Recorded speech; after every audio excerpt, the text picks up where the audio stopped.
kleiner Zeitsprung. Hier sind wir wieder bei der Fähre. Was ist passiert in den letzten Stunden? Ja, den Reifen, den ich bekommen habe, habe ich erfolgreich am Fahrrad anbringen können. Hat super gepasst. Danach haben Jamie und ich uns dann auf den Weg gemacht, Einkäufe zu erledigen, und auf dem Weg sind wir bei so einem kleinen Recycling-Shop hier vorbei. Jamie hatte nämlich festgestellt, dass sein Reifen auch Probleme macht und dass er einen neuen braucht, den er dort auch bekommen hat. Und auf der Fahrt zu dem Recycling-Shop habe ich festgestellt, dass mein Schutzblech an meinem neuen Reifen reibt. Das Schutzblech habe ich dann bei dem Shop einfach liegen lassen. Die haben sich darüber gefreut. Und dann haben wir die Einkäufe erledigt, und auf dem Rückweg dachte ich schon so, irgendwas fühlt sich schon wieder komisch an.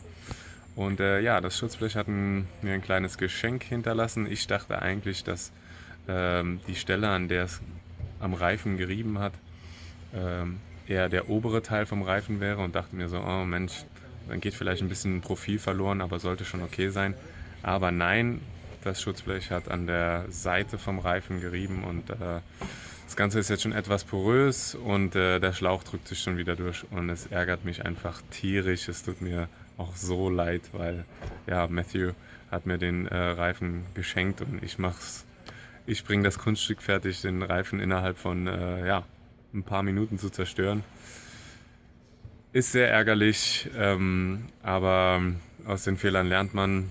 Ich meine, was anderes kann ich jetzt sowieso nicht tun. Jamie und ich haben jetzt auf der Fahrt zur Fähre auch nochmal ein paar Scherze drüber gemacht, über die Dinge, die schon passiert sind, und im Nachhinein ist es eine lustige Erinnerung.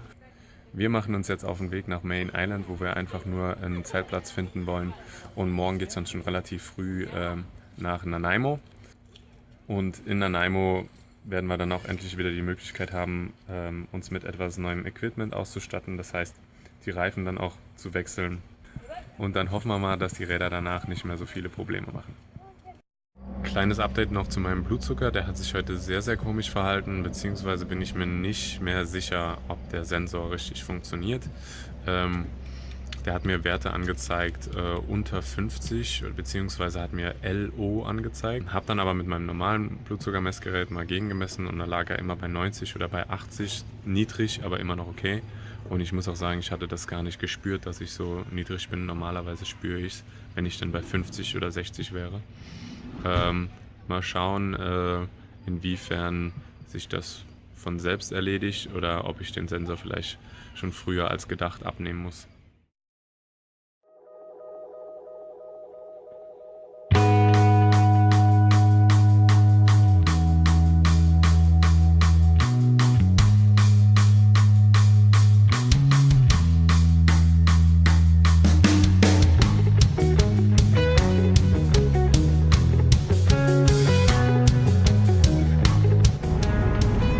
(6:24 Uhr), wir kommen jetzt auf Main Island an, und ich hoffe, dass wir jetzt dann doch relativ schnell einen Spot finden, wo wir pennen können.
Ja.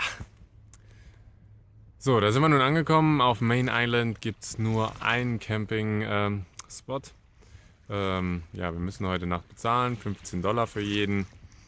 Wir hätten gern nochmal Geld gespart, aber wir haben schon an der Fähre erfahren, dass die Leute hier scheinbar nicht so cool drauf sind und sofort die Polizei rufen, wenn sie irgendwelche Zelte sehen. Und ja, haben wir uns jetzt dafür entschieden. Ich melde mich morgen früh nochmal. Bis dahin, gute Nacht.